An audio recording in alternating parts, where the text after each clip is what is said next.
Okay, we're recording now. Great. Yeah, that's great. I'm Yeah, sure good to to meet use you. it.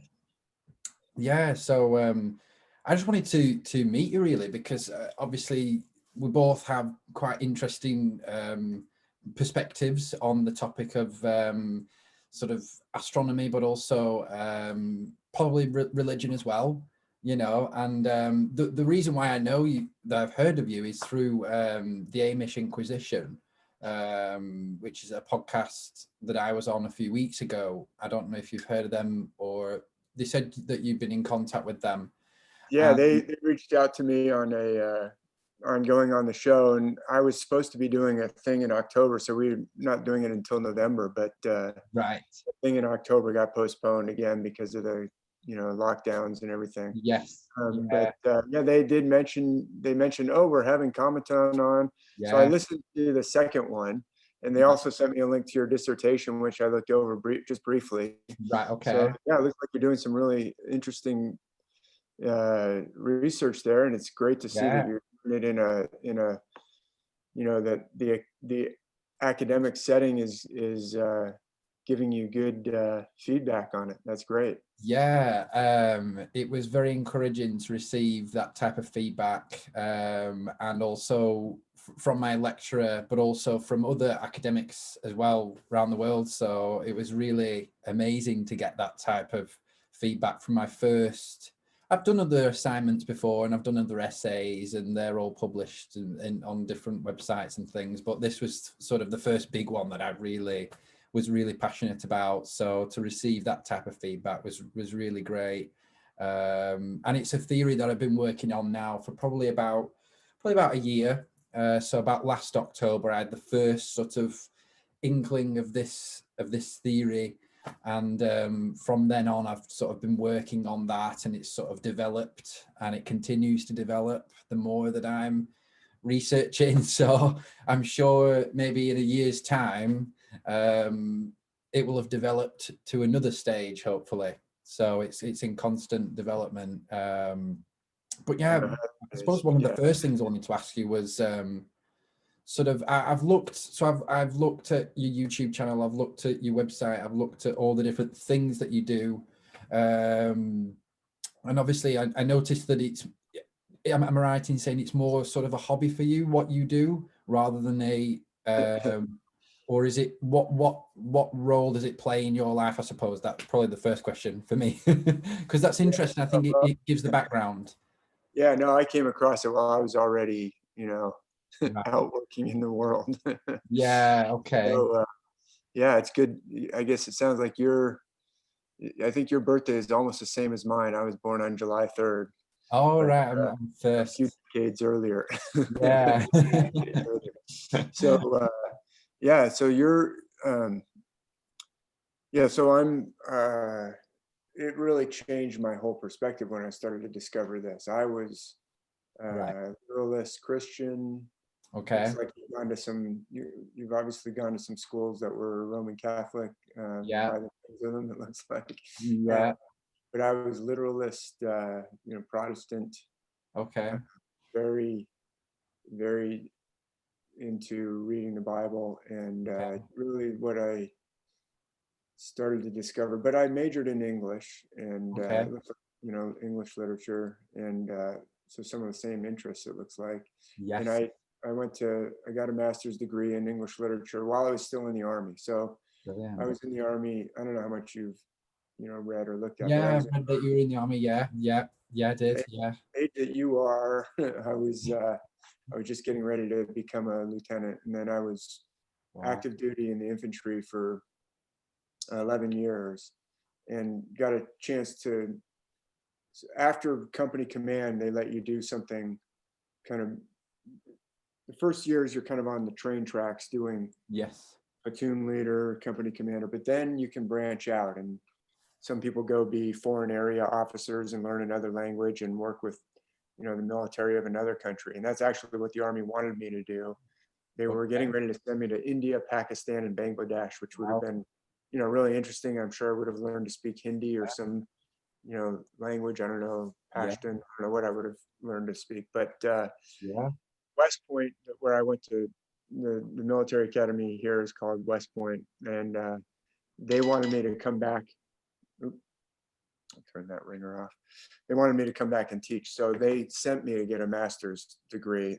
They wanted me to come back and teach in the literature department, so I did that, and got a master's degree in literature, where actually I did Old English. So I got to learn some Old English, translate Beowulf and some of the Old English texts like Malden. And I don't know if you've encountered some of those, but it's quite different from anything that we speak today.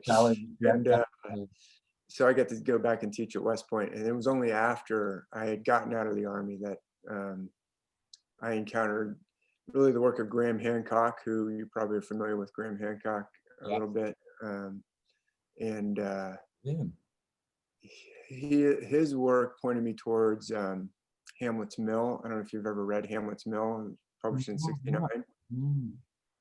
Yeah, but Hamlet's Mill is very interesting. It's written by a couple of professors who have long since passed away. They were older when they were writing it, and it was published in 1969. One was a professor at MIT, and I forget where the other one was, but it was very interesting. It was a lot of, you may have heard the term philology. It's like the old, the old philologists of the 1800s were, some of them were investigating these kinds of connections and saying, it looks like these gods here have these names that sound like these names over here, and how, and there's no departments of philology anymore, but they were kind of gathering up lots of stuff from 1800s mostly, and that really sent me on really sent me down the road of investigating it. How about you? How'd you get interested in this whole? Well,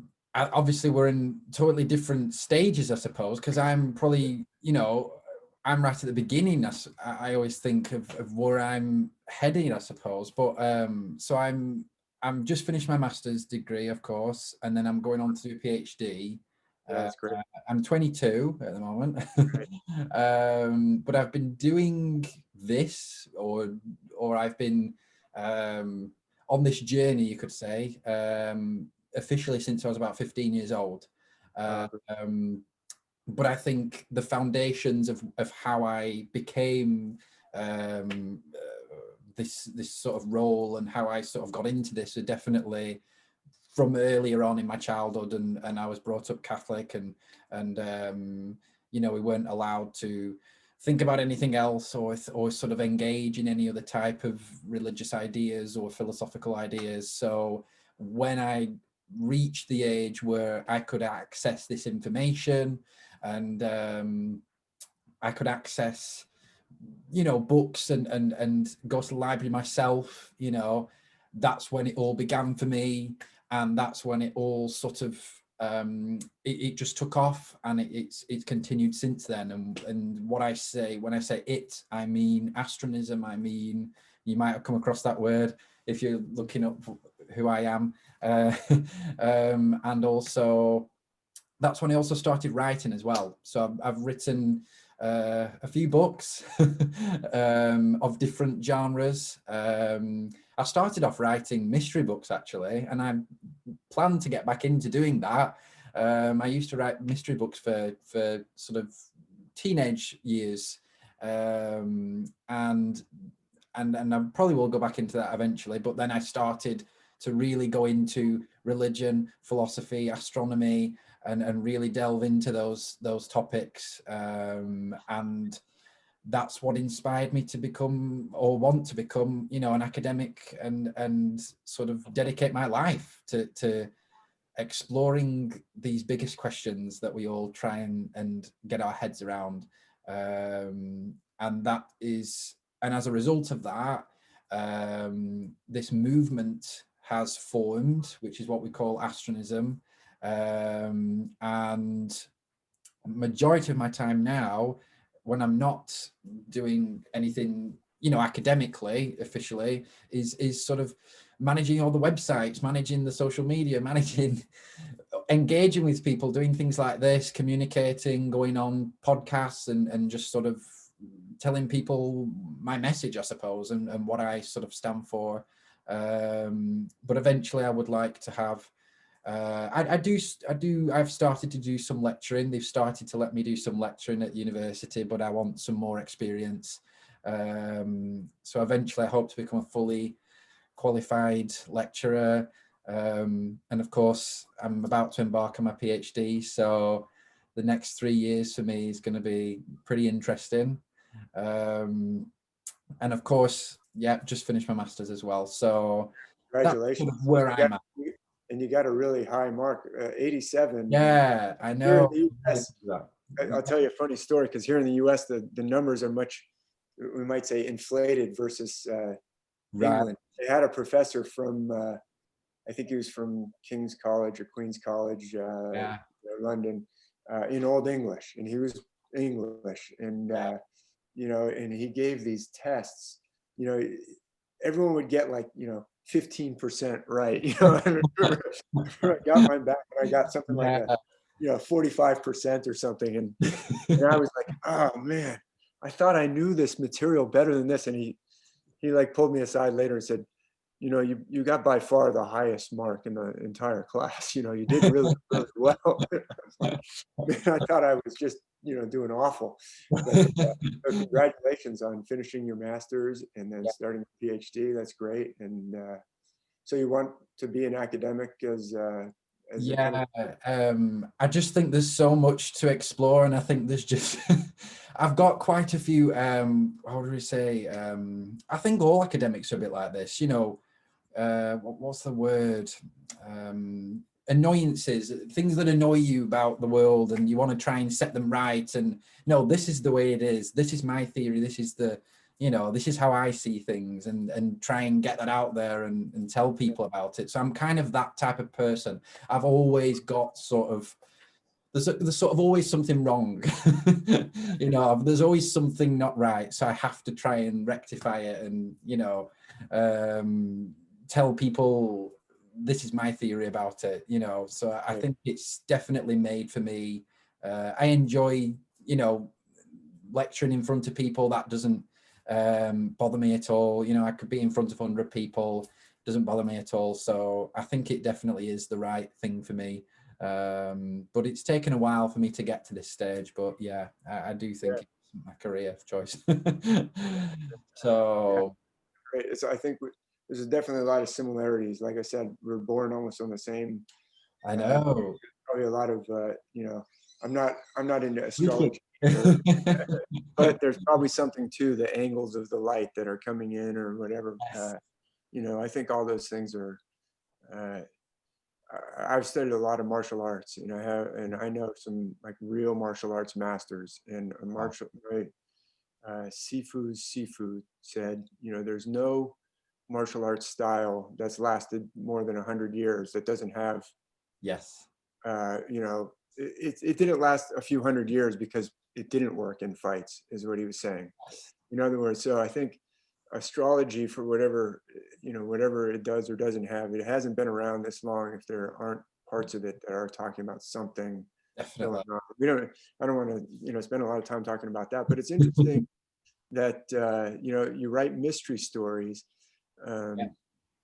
I think that's really interesting because it is a mystery, like trying to figure out.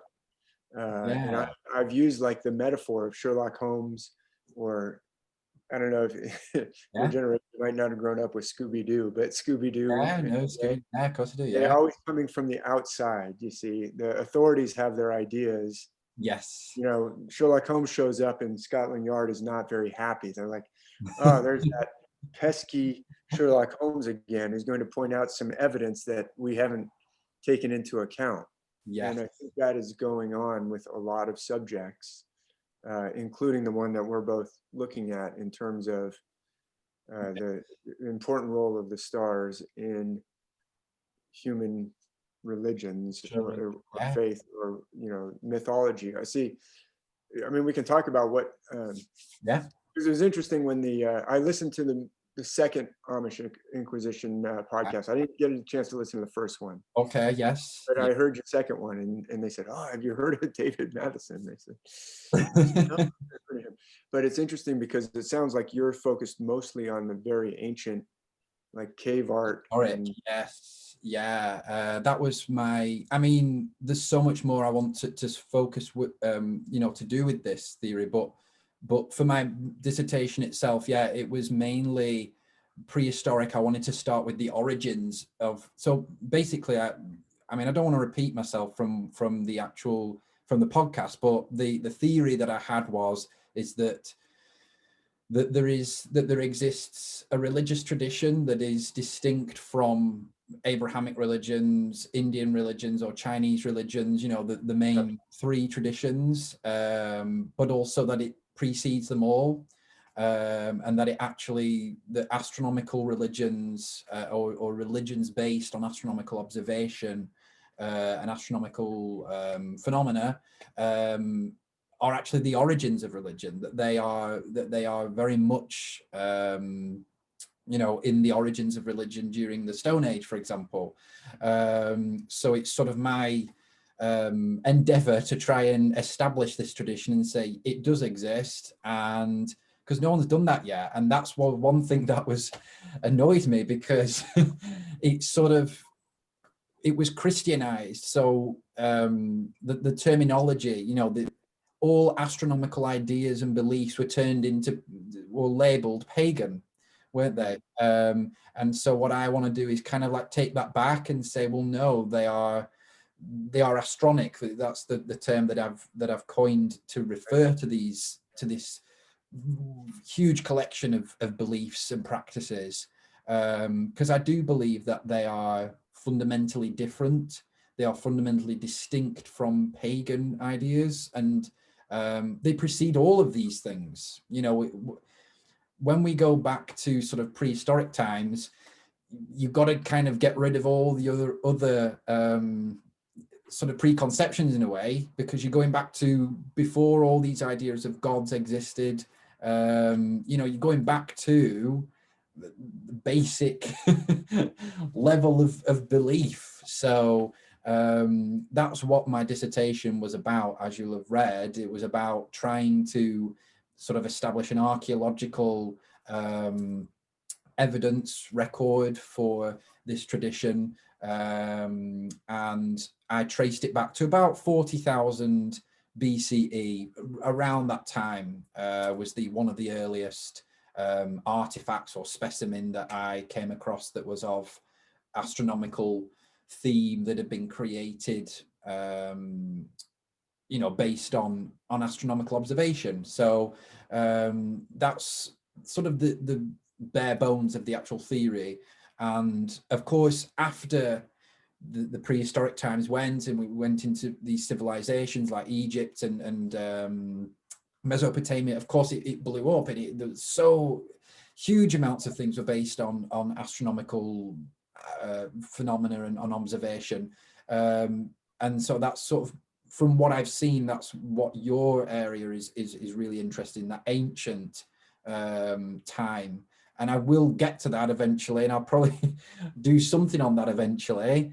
But I think at the moment, for me, it's just trying to establish sort of the origins of this. But yeah, so that's, and I sort of want to get your opinion on it, I suppose, as sort of a general idea, what you think of it. Yeah, I think it's great that you decided to do that. On your master's dissertation, did you have some professors from history and some from, like, who were kind of the Tutors. Yeah, they it was Dr. Niall Scott. He is a lecturer of my university, but also I had Genevieve von Petzinger. Don't know if you've heard of her. She's an American paleoanthropologist. So she deals with specifically with rock art. So anything that I had to do with sort of where I'd use specimen from rock art, I sort of went to her and sort of got her sort of opinion on it, and so I've sort of formed a connection there as well. So she's really great. But it was my lecturer at my university who, yeah, he was flabbergasted with it. He was sort of amazed by sort of my passion for it, and sort of my ability to sort of, because there's so much specimen, so many specimens, so much to include, and there is a word count, so you can't go over the word count. So he was impressed with how I managed to condense it down into a way that was digestible, I suppose. Yeah, no, very, scholarly and learned. I didn't dig in. I didn't read it in, for several hours. I went through it kind of fast, but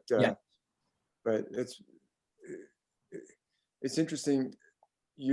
But from there going to, I don't know, establishing a religion, or I'm just curious, what's the connection there? Well, when I go to your website, you've got all these, everything, the mono, the tria, you've got kind of like a whole, the monodoxy. Yes. What's that all about? So that is definitely, so that all began sort of when I was about 15, and that is what I call Astronism. And that is what I would say is like a contemporary development of this tradition that I've talked about, this religious tradition. It's sort of a religion, but it's a philosophy as well, a spirituality. There isn't really a word yet to describe, I don't think, what it actually is, because it's a mixture of lots of different things. I wouldn't just say it's just a religion, if you know what I mean. I think it's I think it's a lot of different things together. But the very reason why I thought of this Astronic tradition was because I had this new religion in front of me that I was sort of creating and inspired to create. And I sort of began to think, well, there must have been people before me who've had these ideas, or who have had similar, beliefs and ideas, bearing in mind that I'd never looked at this before. I'd never really, I'd never been brought up with this. So I then started to look into the origins of religion, and so I looked at the history of religion. This was probably when I was about 16 or 17. But it didn't really sort of click in my brain until a year ago, when I said, wait a minute, there is a tradition here. there is a whole collection of religions here that are distinct from all the others, and that they should have their own tradition. So that sort of formed sort of the identity of what astronism is. It's sort of, I'm probably not explaining this very well, but it sort of, it gave astronism more legitimacy to say that it belongs to a longer tradition, if you know what I'm saying. So it's, okay, yes, astronism has been created by myself. It's been founded by myself, in 2013. But the tradition to which it belongs is much longer. So it has, it just gives it a little bit more heritage, I would say, or lineage, or something like that. But yeah, astronism it's a religion, it's a philosophy, and it's based really on this idea of cosmocentrism. So it's the worldview of cosmocentrism that sort of underpins everything. It sort of is the way that we see the world, if you will, and that is to place the cosmos at the center, of course. So when we think, instead of sort of theocentrism, so like God at the center, or humans at the center, or Earth at the center, it's the cosmos, it's the astronomical world at the center of belief, purpose, life after death as well. It's placing the astronomical world as the mediator, really, between humanity and the future, but also maybe our destiny as well. Definitely to do with space exploration. You'll have seen if you've looked on any of the websites, it's all about space exploration, and this is our destiny, and all these types of ideas sort of form what astronism is, I suppose, but yeah, this idea of cosmocentrism was sort of the first foundation, if you will, because no other religion, no other major religion had sort of done that before, in a contemporary sense, in a sort of official contemporary sense. There will have been other religions, of course, in the past that were cosmocentric. They may just not have used that word, you know. But yeah, so that's sort of the basis of it. And I think as I'm going on, I'm able to describe it better and better. Maybe if you asked me that a year ago, I would have found it more difficult to describe. So as I'm going on, as my sort of scholarship is continuing, I'm getting more a better understanding of what it is. It's kind of still forming. It's still, you know, for example, when I did the first podcast with the Amish Inquisition, that was back in March, and listening back to that, it's still all relevant, it's still all correct, but the terminology that I use is kind of different to what I use now, and it's sort of developing as you go along. So yeah. Yeah, that's great. Did you when you're, and I'll tell you, you know, my thoughts in a minute, but one Yes. other question I had was,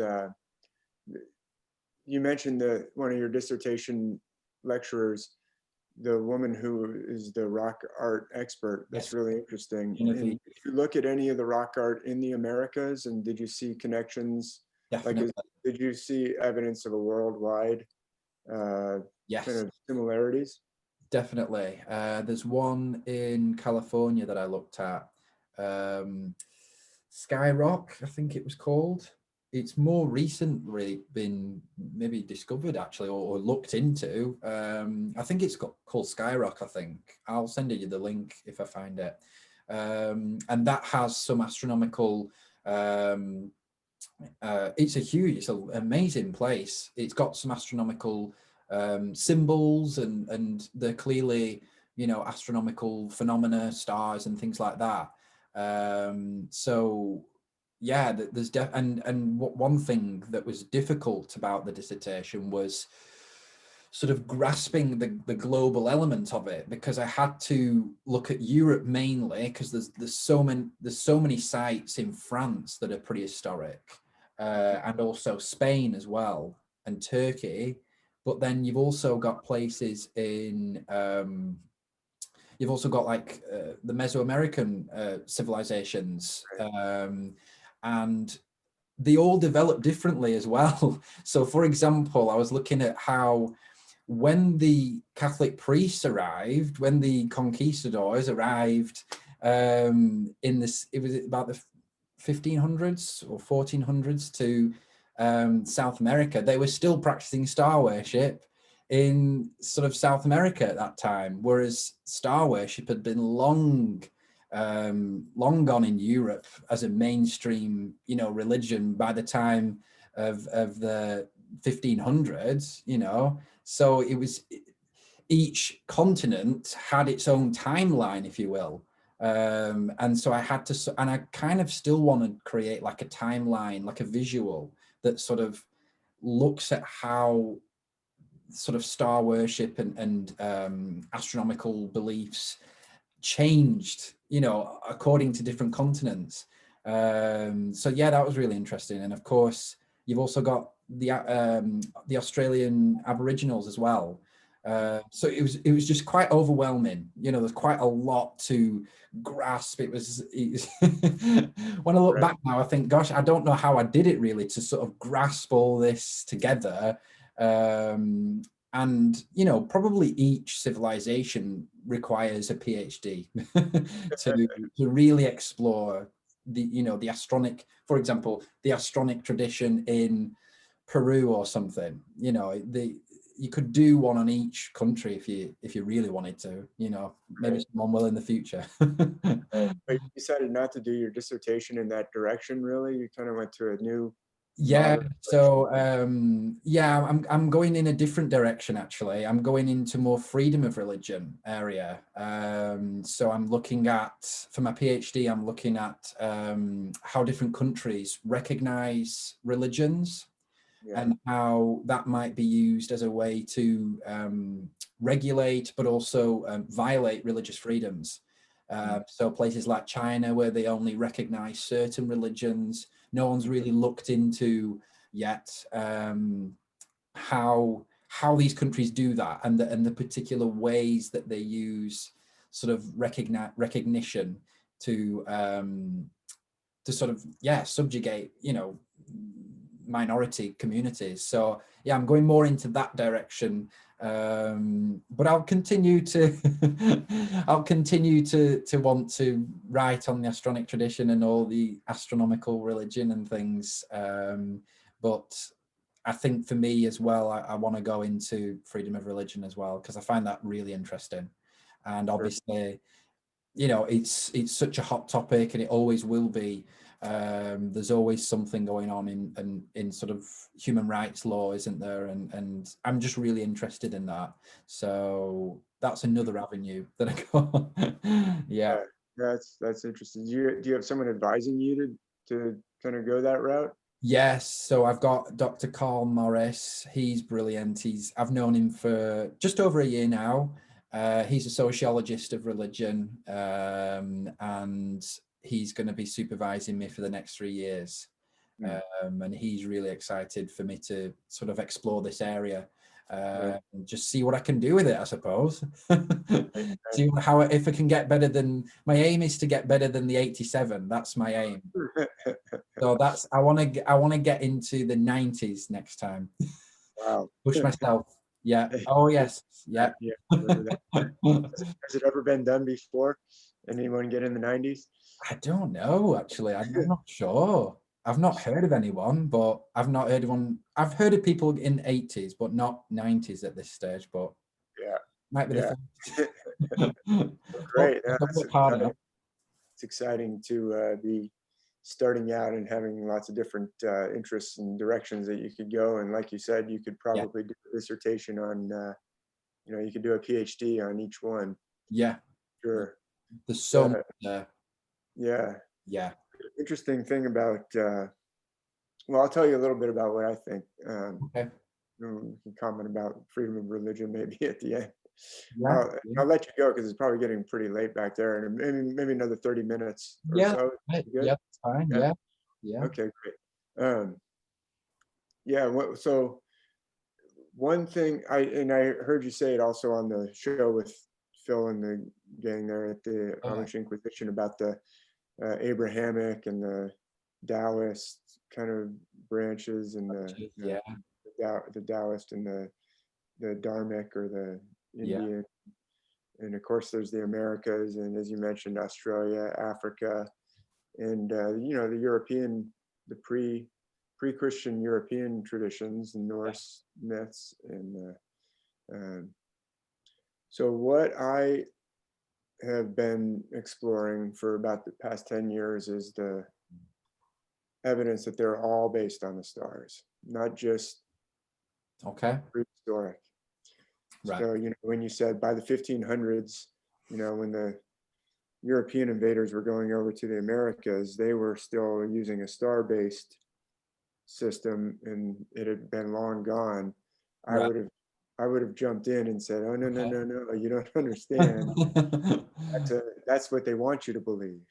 But in the 1500s, the artists depicting sacred scenes from the Bible were very clearly incorporating an understanding that all those stories are actually based on the stars. So what probably the best book of mine, if you wanted to take a look, kind of at a broad survey, would be, and it's, I think 900 and, I have one line right here, it's 900 some pages, but it's called The Ancient Worldwide System. Okay. And it goes through some of the myths of ancient India, you know, Vishnu and Krishna, but also Indra. You know, I think you mentioned in your interview how Indra, you know, kind of faded into the background a little bit when the Vishnu and you know, the new Brahma, Vishnu, and came along. That Shiva triad kind of came to the fore. But all of those, it's the same thing happened in Egypt too, where you had kind of there was a set of gods that were based around Ta, and then there was a set of gods that were based around Amun, and but all of those different iterations or different incarnations or different avatars are based on the same, almost always the same constellations, but based on the same system. So Amun is based on the constellation that usually plays the most powerful deity in any system. So the God of the Bible is associated with the same constellation as is Zeus. And you can see there are linguistic parallels. If you know, like I said, I had a professor who was a linguistics professor. My Beowulf professor was a linguistics professor, and he was from, I think it was King's College, but it might have been Queen's College. It's whichever one, where he told us a story about there's a rector from the school from way back in the 1800s who stipulated that he must be stuffed and put into a glass case and wheeled out to all the board meetings. Really kind of a bit of a gruesome stipulation, but anyway, he said, and they still do it to this day. You know, they bring him out, whichever college it was. But the linguistic connection between Zeus and Jove, right, and the holy name of the God in the Bible is, you know, Yahweh or Jehovah is the same linguistically, the same set of vowels and consonants as the name of Zeus, or Jupiter or Jove. Dionysus means the Zeus of Mount Nisus, and Dios. So that word Dios, Dionysus, Dios Nisus, Dionysus. That same word Dios, that's the name for God. When you speak of God in Spanish, you say Dios, right? It's the same linguistic connection, but it's the same constellations. But I can show it to you from the texts themselves. For instance, in Jacob's Ladder, it's very clearly talking about Jacob is at the base of the Milky Way band. Jacob is down associated with Scorpio and Sagittarius, and he sees the Most High God at the top of the ladder that stretches from the earth to the heavens. And that I can show it to you with you know, if I were to share the screen, but you can see it in some different podcasts that I've done that have had a visual. If you know, it sounds like you've looked through some of them, but those connections are pretty much, they're not just compelling, I would say they're conclusive at this point, the amount of evidence that I've looked at. And it goes, the Tao, that you can look at the Tao Te Ching, it uses the same types of language. You would think that the Tao Te Ching, you don't have thousands of gods running around, but you do have, we know that Lao Tzu disappeared into the West on the back of a water buffalo, which is a bull, which is like Taurus, the age of Taurus, you know, goes away into the West. And then, by the way, he sends back, you know, in some of the legends, he sends back a black ram, which is, that's what comes after the bull in the sky. We have the bull and then we have the ram, the age of Taurus. Well, actually it's, you know, precession goes the opposite way, but it goes from Taurus to Aries in precession. During the year, it goes from Aries to Taurus as we go through the year. But anyway, even the Tao Te Ching has little indications in it that it is using this same system. So in my book, The Ancient Worldwide System, I go through myths of Japan and show that they're using this same celestial system. Myths of China. I don't go into too many of the myths of China, but there's myths of China where an emperor, you know, a heavenly emperor wants to rain down fire, which the Milky Way is often a column of fire. It is in the Bible, the pillar of fire that they follow during the night is the Milky Way. But there's, you know, a heavenly emperor who wants to rain down fire, but because he's lost a celestial bird, which is in the Milky Way, there's two birds in the Milky Way, Cygnus and Aquila. Anyway, and Australia has the same. So this is what won't go over very well with your professors, because, you know, there's Yeah, I get what you're saying. It's very interesting. I mean, it's sort of it's interesting why. So why? I mean, I kind of know why these maybe the Christian church, for example, would want to um, disassociate itself with these celestial stories that it's based upon, because maybe they were too, or seen as too pagan. Maybe they had to cleanse, make it more Christian sounding, everything, rather than astronomical in theme. But of course, as we look back now, we can see that that's the connections. But maybe that's why, maybe that's why they sort of wanted to do that. And that's sort of what a lot of people think, isn't it? They think that, that these religions that evolved sort of came. It's interesting, and it sort of floored me. I'm trying to process this, it really, in terms of my own theory, I suppose, and sort of where that fits in then, because I feel like we're talking about the same thing. I feel like what you're talking about is sort of the tradition that I have in mind, even though you may not associate what you're talking about with my tradition theory. But for me, that's the same thing, and it's just examples of the Astronic tradition in other traditions, and that's how I see it. You may not see it that way, but that's how I see it, because obviously the Astronic tradition to me was the first one, and so it makes sense that that would influence others.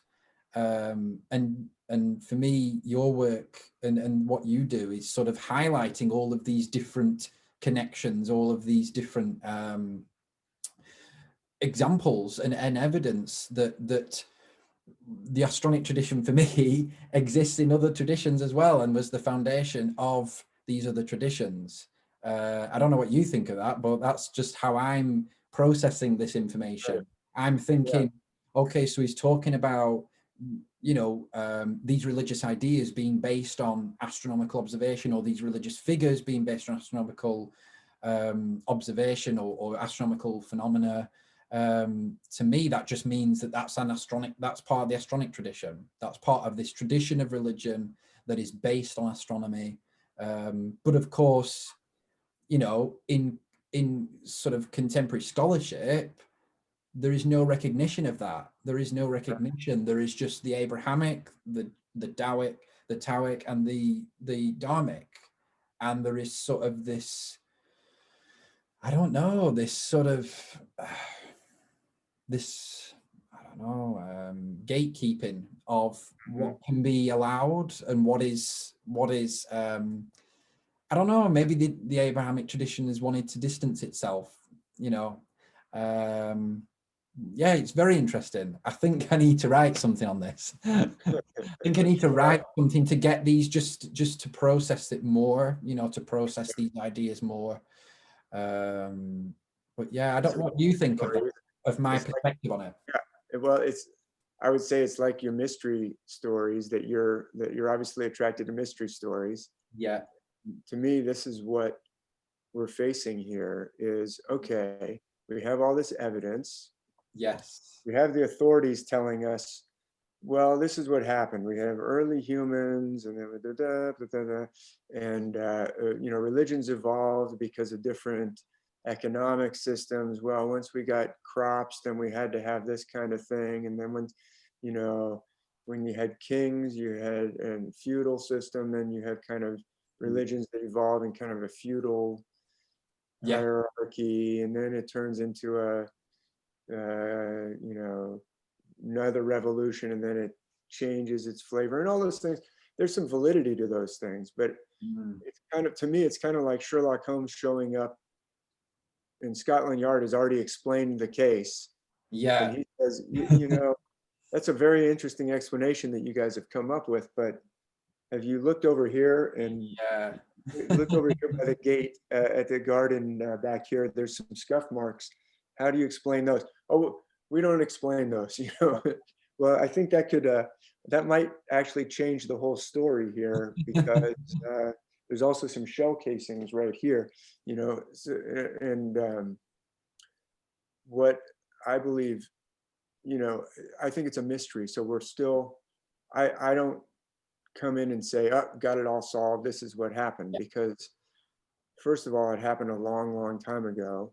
No, I don't think anyone can come in and say, there's a lot of people, as I'm sure you'll maybe you already have encountered, there's a lot of people who are just already sure, and they're telling you, oh, this came from ancient aliens, and that's because they're trying to describe the spaceships, and well, it was this kind of spaceship and that kind of spaceship. And I think most of the people who are pushing those kind of pre-packaged explanations are probably doing so from some sort of ulterior motive.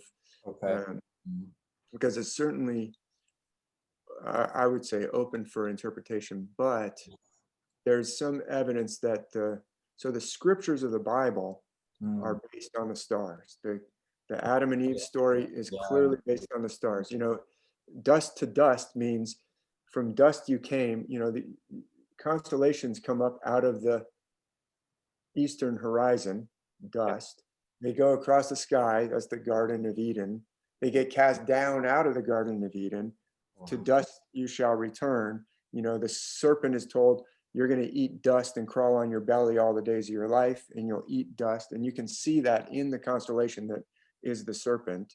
And the seed of the woman shall crush the head of the seed of the serpent. Are you familiar with that verse from Genesis 3:15? Yeah. That is seen in the constellation of Ophiuchus, is standing on the head of Scorpio. So a lot of times you've no doubt seen depictions of the Archangel Michael slaying the dragon, and he's always standing on the dragon, and sometimes the dragon has multiple heads. That's because the constellation Ophiuchus stands directly above the constellation Scorpio and crushes its head, but the Scorpio is biting its heel. That's in the text of Genesis 3:15, and that's the seed of the woman is Ophiuchus, because Virgo looks like she's about to give birth. She's going across the sky on her back with her legs raised and apart, and Ophiuchus is right there behind Virgo. So the texts themselves are celestial, but then later what I think happened is someone came along, what created literalist Christianity, and there was a struggle between the Gnostic Christianity and the literalist Christianity. And there's some people who argue that Paul was actually divulging aspects of this ancient system, and the people who wanted to keep it secret were like, that's not supposed to be divulged, Paul. We need to squash you. And so then they said, well, the cat's out of the bag. You see, this Paul guy has gone around and talked about these ancient secrets, and he even says things in his letters. These are things that, these are very ancient, secrets that I'm telling you. He'll say things like that. I could pull up some quotes, but I think what they said was, okay, we've got a problem. We need to suppress this again. Okay, we'll make this a public religion now, but it will be literalist, and we'll tell you what it means, and it's about these people who are actually, lived on Earth, but that's not what it's about at all. Moses is a constellation, and the crossing of the Red Sea has to do with the dark rift going across the Milky Way. And so all that getting turned into literal. Yeah. And then they went around the world and started stamping out anyone who still knew the ancient system, which is why when they went over to the Americas, they immediately burned all the Maya texts, because the Maya knew that, at beyond the university level. I mean, they were, look at their towers at the, the one that's called the Snail, and how it lines up with the rises of Venus and things like that. They were just past masters of this, and it had to be stamped out. So that's, so when you get into your religion, freedom of religion, what you got to realize, I mean, you can put this in your dissertation somehow. Countries like China might be suspicious of helpful missionaries from Christianity, because Christianity has been used as a tool of empire to Interesting. subjugate. It's a nice sneaky way to get spies into your country. Oh, look at these nice missionaries. They're going to come here and raise their kids. They're only 25 and they're nice, scrubbed faces, and they wear stiff collars, and they, meanwhile, they're reporting back everything that's going on. And next thing you know, your country is a colony. So I think there's a reason for some countries to be suspicious of, sort of freedom of religion can be used as a weapon to Yeah. overturn a country, right? Yeah, definitely. Yeah. It's kind of like an imperialism, isn't it? Yeah. Well, I would say that literalist Christianity continued on the tradition of imperialism. They dismantled the pesky emperors that were always causing, all kinds of bloodshed whenever you had to replace an emperor. And they said, well, let's come up with an even better system. The church will be in charge, but we'll get rid of that pesky emperor. And that's what you had in Europe for, a few thousand years. It's still going. There's still a struggle going on there. So in terms of that, right? But then what does that make you believe as you as a person? What does that make sort of as you uncovering these original systems, if you will? What did that make you think in terms of your beliefs and how you see the world, and how I suppose, your own personal religious beliefs? How did that affect those, if you don't mind me asking? I'm happy to talk about it. I'm glad you asked about it, because obviously you're interested in those things. I'm interested in those things. So like I said, I was taking the Bible literally. I read the book Hamlet's Mill, which Hamlet's Mill is a very, I don't need to spend too much time talking about it, but it's a very confusingly written. And, if you understand something really well, you can explain something simply. The reason why it's confusingly written is because they saw something, but they didn't understand it. So they didn't explain it very well. But it clearly shows connections between the myths of the Greek myths, the India, myths of India, and the stars and other things like that. And I was very happy to see that. But when they would talk about, well, the Samson story appears to have to do with this constellation, I was like, wait a minute. I'm believing that Samson was a literal person. And then when they talk about certain things in Revelation, and they said, well, this philologist, this German philologist whose last name is Boll, B-O-L-L, I forget his first name, he talked about it and said, well, that smoke rising from the bottomless pit must be the Milky Way. And the scorpion figures must have something to do with Scorpio, and probably Sagittarius too, which he was right about that. This is Revelation 9 they're talking about.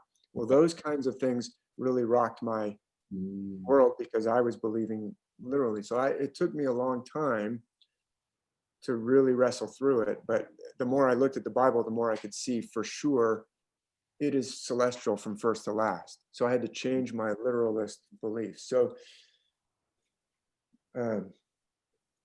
what I would say is, as I looked at all this evidence, because it's undeniable,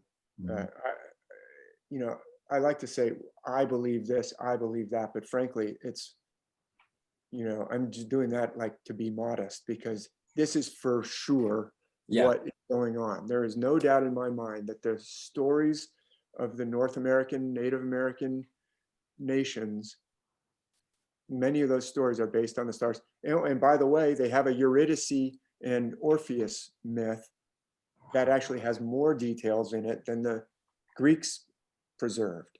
So it from some even more ancient tradition. And so, so what I was going to say is, first it rocked my world, and then I had to spend basically, the next 10 years figuring out my answer to that question that you just said. Okay, well, what do I believe now? Because I did believe something different, and I cannot believe the literal interpretation anymore, because if the stories are celestial from first to last, you could argue that they're also literal if there's a omnipotent God like working through everyone's life. They think they're doing all these actions, but they're actually just lining up with the stars.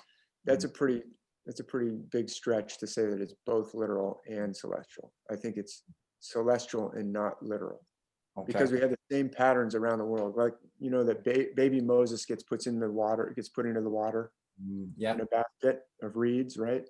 Yeah. Well, do you know that in India, baby Karna gets put into the water by he's the older brother of the 5 Pandavas in the Mahabharata, which contains the Bhagavad Gita. And so Karna gets put into the water. And in the Polynesian culture that stretches from Hawaii all the way to Aotearoa, New Zealand, Yes. baby Maui gets cast into the water by his parents. And in Japan, there's a baby named Hiruko, the leech child, who gets put into the water in a basket of reeds by his parents. And there's even, Perseus and his mother Danae, they get put into an ark and cast into the sea, you know. Yes. In the Greek myths.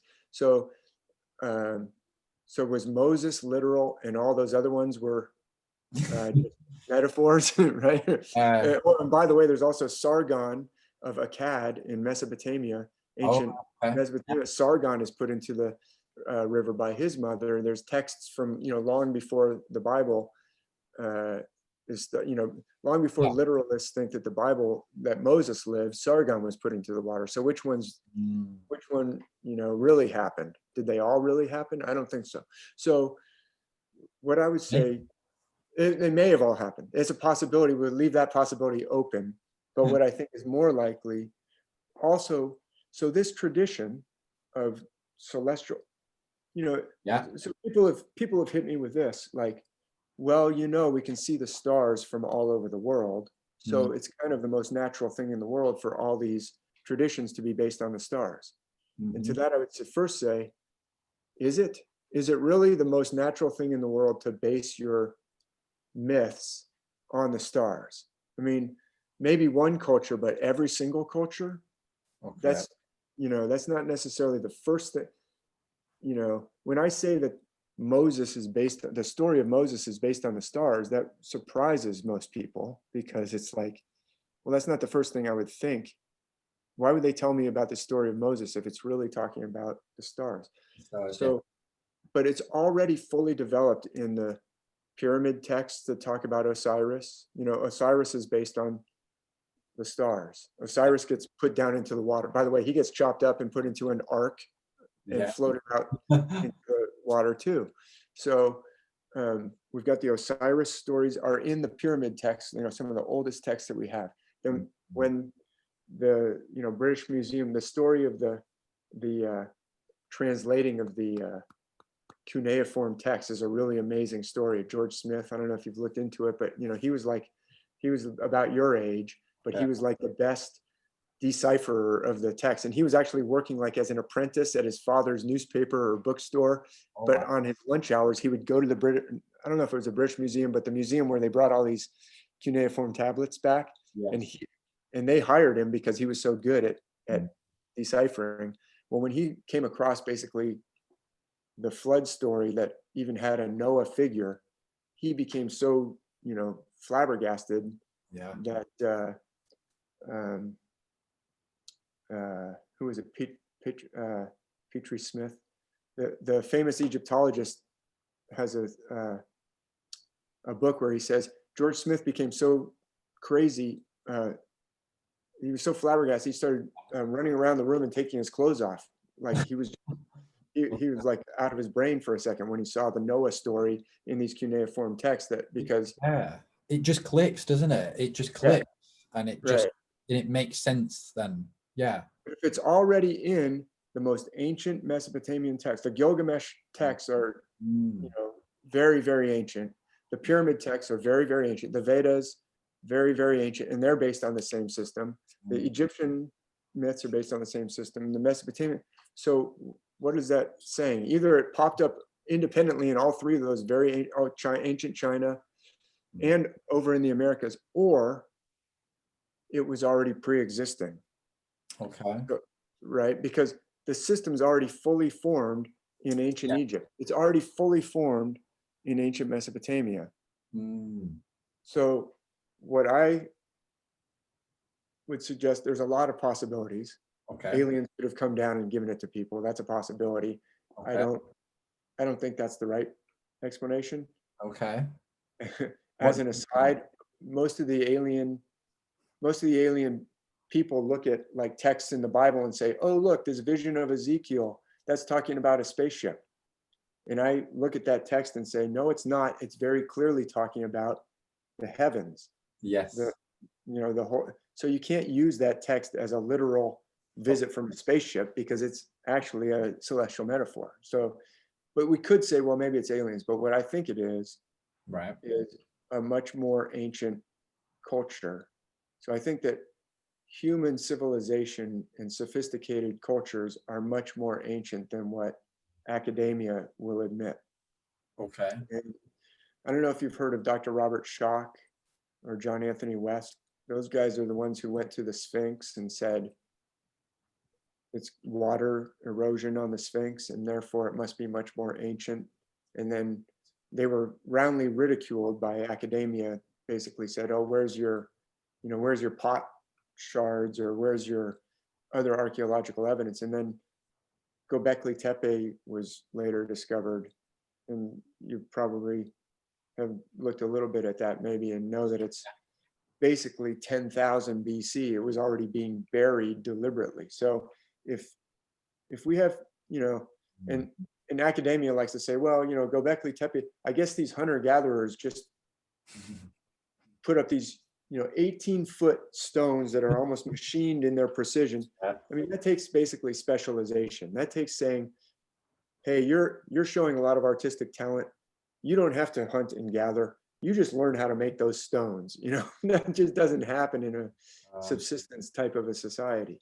Yeah. So it's pretty clear that there was some human advanced culture way before Egypt, way before, so if you think about Göbekli Tepe, 10,500 BC, how much more ancient than the Egyptians is that? If the Egyptians were 3,000, 4,000 BC at the most, 3,000 BC, let's say. Yes. Well, 10,000 BC is like 7,000 years older than them. That's like older to them than the Egyptians are to us, right? Yeah. Okay.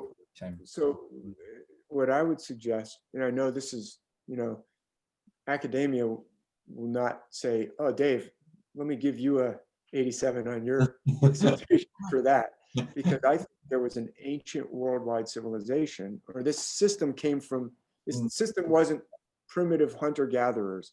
This system is very spiritually sophisticated. There's a quote from someone named Alvin Boyd Kuhn that I like to quote. Okay. He says, you don't just come up with, it's like, he says, you don't come up with, I don't have the quote handy, so I'm going to just have to paraphrase it, but he says, you don't come up with, you've got to know the higher in order to come up with a metaphor to describe the higher. You don't come up with a metaphor and kind of bumble along and then say, oh my goodness, this just happens to describe something I knew nothing about. It's like Mr. Miyagi in The Karate Kid using wax on, wax off. He had to know karate first. He didn't say, oh, one day I was waxing the car and I realized this whole system of karate that I never knew about. You see what I'm saying? Do you think then, in terms of, I'm just trying to relate this as well to sort of my dissertation and what I discovered and sort of the tradition that I'm trying to push for. Do you think, in terms of, would you think that this sort of civilization then had origins during the Upper Paleolithic period of the Stone Age, so maybe 40,000, or I'm just thinking of where I've got to in terms of that's the earliest I've got to, where I can see any evidence of this that is currently known. Of course, there might be evidence later on that takes us back further. Is it between 40,000 and 10,000 BC then? Do you think that could have developed, or do you think it's somewhere else entirely? So here's where, again, it's like a mystery, because, there's this gap, but, pre-Egypt, we don't know, until Göbekli Tepe was discovered. Yeah.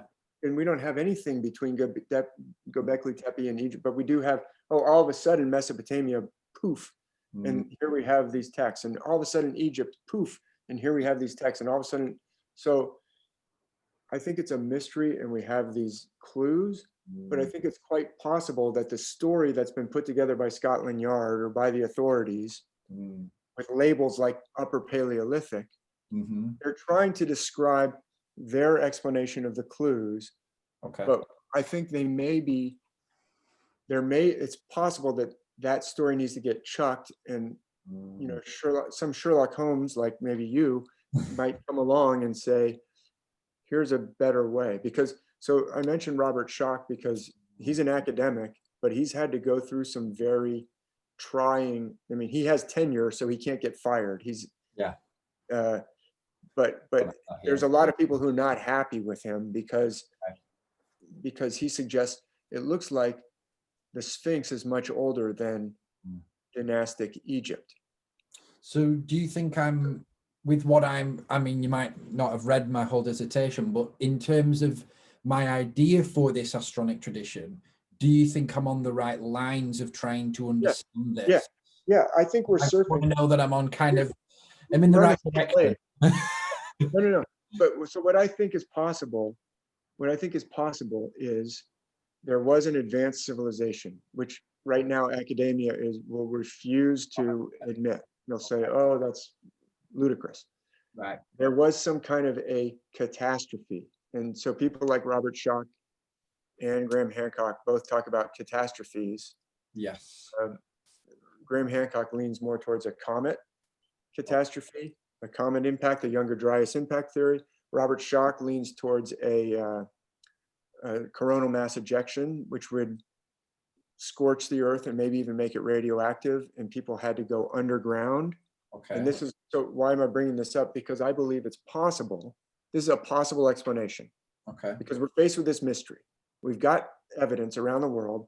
Yeah. We've got a certain story of what this cave art and this rock art means. I think it's possible that you had an advanced culture that was worldwide, or a set of cultures that were worldwide, interconnected with possibly technology that was, better than what academia would like to suspect. Maybe they could cross the ocean they had good sailing navigation and things like that. And then you had a catastrophe of some sort, maybe a comet, maybe a coronal mass ejection, maybe both. Yeah. And humanity was nearly obliterated and had to live underground, and whatever was remaining was fragmented. So some people knew this part, some people knew that part, or okay, yeah. Later, it came back in the form of places like Egypt and places like the Maya and the Inca and the Toltecs and the Olmecs, and because look, the pyramids in the Americas have the same ratios as the pyramids in Egypt, and there's pyramids in China. So it's possible there was this worldwide system. Okay. It got obliterated. People were living in basically subsistence conditions. They're making rock art. They're making cave art. Caves, yeah. It's interesting. But they've got remnants of this ancient system. So the Lascaux caves, for instance, for sure are celestial. I mean, I saw them in your dissertation, and they're for sure celestial. I've actually written, so I have a blog that's searchable, and you can search for Lascaux and see my interpretation of it. It was a long time ago that I did it. I'm not mostly focused on the cave art because I like where I have texts to really, because I think, I need to really establish what I'm trying to point to. I've got to have art and text and to really try and establish it. Yeah. But I think it's possible that those Paleolithic art wasn't like the start, but it might have been the intermission. You might be looking at the intermission. There was an act before, but nobody knows what it was because it got obliterated. Then there was this long intermission where people were trying to preserve it as best they could. And they're like, man, we don't have any paper. What are we going to do? We used to have such nice paper back before that comet or back before that coronal mass ejection. I know, let's do this cave art. And the cave art is incredibly sophisticated, and we've got these echo chambers. It's like, how did these hunter-gatherers get so sophisticated? Yeah. And I think that another thing was when I started to think about that when I was watching Genevieve do a lecture, because she was talking about how in Spain there was this art that was found a huge way down this cave. You know, it was like, why would it be all the way in there? It's like, you'd think it would be near the entrance here. You know, they didn't obviously, you know, why would it be all the way? I'm talking like a mile in, you know, like a mile into this cave. Yeah. How, why? Right. So maybe the I Earth started was, to think about that. maybe the Earth was dangerous. You know, Dr. Schoch talks about, well, we've got this vitrified, Dr. Schoch, S-C-H-O-C-H, Yeah. Robert. He talks about vitrified glass, you know, that they find in the desert of Nubia, and, you know, adjacent to Egypt, there's sand that's basically been turned into glass by intense heat. And, you know, he says it's possible that the whole surface of the Earth, or large parts of it, might have been radioactive, where people who wandered around out there would die in a few years. Well, there was a depiction of a comet in the Le Sox caves in France, in the Le Sox cave. And I used that as a specimen, and it was a depiction of a comet. So maybe it was a comet strike, and it showed that they were dead, and, you know, there was humans there who were dead. So maybe that's what it was then. Maybe it was. Although I would say that, I looked at some of yours, like the dying man, the famous dying man at Lascaux between the rhinoceros and the bison and the bull. Thinking, yeah. I think he looks. You'll see if you go to my blog, you can search. I think he looks like, possibly, you know, two parallel lines is a way of depicting the constellation Gemini. So it is possible. And Gemini is actually in front of Leo, and Leo has this distinctive kind of clothes hanger type of a shape, and the tail on that rhinoceros looks a little bit like the front of Leo, actually. And that's not I'm not the first person. I was blogging about this a long, long time ago, before I had really. Please send me that blog. Yeah, that'd be great. Not as much, but this will be great. I think we should probably, actually, I've got another appointment, and I know it's pretty late back there, but it's okay. I think we should totally talk some more. Yeah, we need to do, I think. Yeah, there's a lot to discover, and there's a lot to, I suppose one last question that I want to try and ask you is sort of, what's your end game with it? What is your end game with this? What is your purpose to do this? What is your ultimate and ambition for what you do is what my last question would be. Yeah, well, on the back of a lot of my books, I write, "Know the stars, change the world." So, I would like all of academia to say, "Oh my goodness, we were so wrong about this. We need to incorporate this." But academia is off on its own track. It's doing its own thing, and I do think there's more to this mystery. Like in a lot of mystery stories, there's a bad guy who's like who's committed the crime and is trying to cover it up, and I think that is going on. So I think there's more to this story than just ignorance. I think there's exploitation and oppression are tied up in this story. So I'm trying to put out as much proof as possible, as much reasoned argument as I can. That I've sent, like, I don't know if you remember, a couple years ago, a fantastic piece of art was uncovered called the Pilos, or in Europe they might say Pilos, combat agate. I'll send you a link to a video I did about it. Yeah. It's only 3.7 centimeters across, and it has the most amazingly detailed artwork carved into the agate. Wow. Incredible artwork. It's probably Minoan in origin. Right. But it's celestial in its pattern. As soon as I saw it, I said, "That's, I've already been writing about this. Okay. This should be, I've written about it before it was uncovered." Yeah. So no, like the final proof. And so I wrote a scholarly paper and sent it to a couple of scholarly journals that have to do with ancient art, ancient myth. Oh, thanks very much. This is interesting, you know, but not, But this isn't our exactly kind of cup of tea. Why don't you try these guys? And they're, oh no, this isn't for us. Why don't you try those other guys? And you know, when you start saying there was an ancient worldwide culture, academia will typically say, thanks very much. Nice to know you. yeah, I think just before we go, I think that's probably why I've created Astronism, I think, because that gives me the ability to sort of bypass these other gatekeepers in a way. That's what I'm trying to do too. Yeah. It's its own movement. So it's, you know, we don't really need their approval. We just do what we think. I have my own journals that I published, and other people help me. So that's the only way to do it. You know, if they're going to gatekeep, then they're going to be gatekeepers. Then you've got to find other ways to do it. And we live in a world now where it's so digital, and there are ways to do it. We have, we're probably living in the best time to get this message out there, and you know, and on our own, without having to rely on, you know, academic journals and things that are going to try and either change the story or, you know, just outright reject it. So, you know, I think we should just keep going. Yeah, no, I think keep it's going. very, very thought-provoking conversation. I could talk for, you know, it's great to talk with someone. I could talk for 10 more hours about this straight, but I could too.